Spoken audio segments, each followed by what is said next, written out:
I believe that the young leaders, particularly the young leaders that I will have the privilege of meeting, have already excelled themselves in their academic careers, and therefore there is this basic intellect and basic hard work.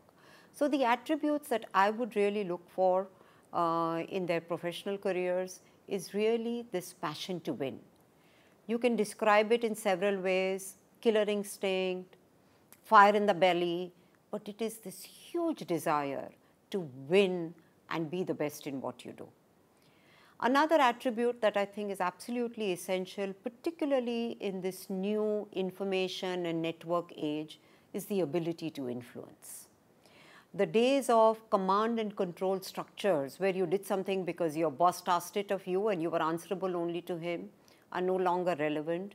You must have an ability to influence, and therefore the coinage of this term on reverse mentoring, because you today tend to learn as much from your team members as you would in terms of passing on your experience onto the team members.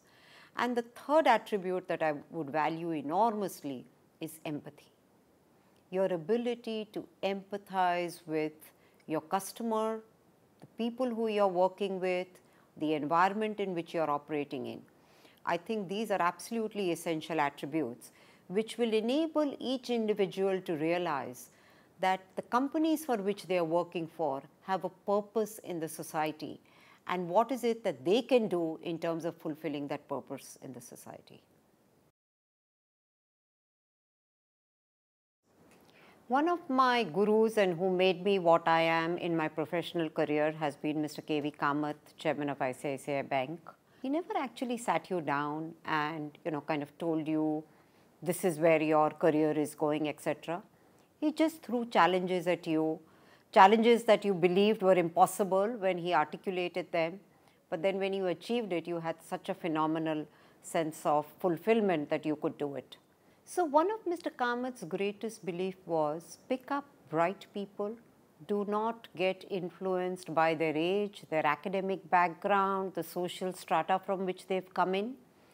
Give them challenging assignments, empower them, and then the world is limitless. You can actually go and achieve the seemingly impossible targets that he put on us.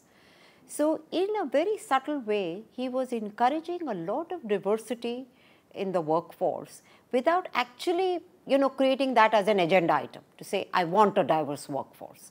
So this is definitely one trait that I've picked up from him. Mr. Kamath also has an amazing ability of really seeing what the future is likely to hold and how do you actually make an organization ready to really meet the evolving challenges. So people tell me that I set impossible targets. Well, I can think of only one person who's influenced me into setting impossible targets, and that's Mr. Kamath. This was one of the first times when we were asked to be silent observers in a board meeting in ICICI Limited. This was pre-merger, so it was the parent ICICI Limited. And there was a very spirited debate in the board on the way the interest rate environment was changing. And we had a certain set of our competitors who were underpricing the benchmark rate. It suddenly struck me that why do we operate with a single benchmark in India? Why should we not look at multiple interest rate benchmarks in India? I quickly scribbled this thought and saying that, these are our cost of funds at various maturity levels, and could we come up with multiple prime lending rates? He shared my note immediately with the chairman at that time and then passed the note back to me with a comment to say, killer idea.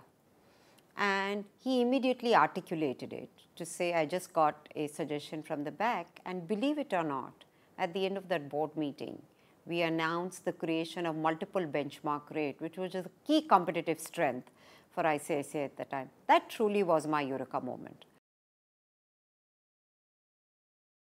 There is diversity, and all of this diversity actually, to my mind, creates for a great professional environment to work in.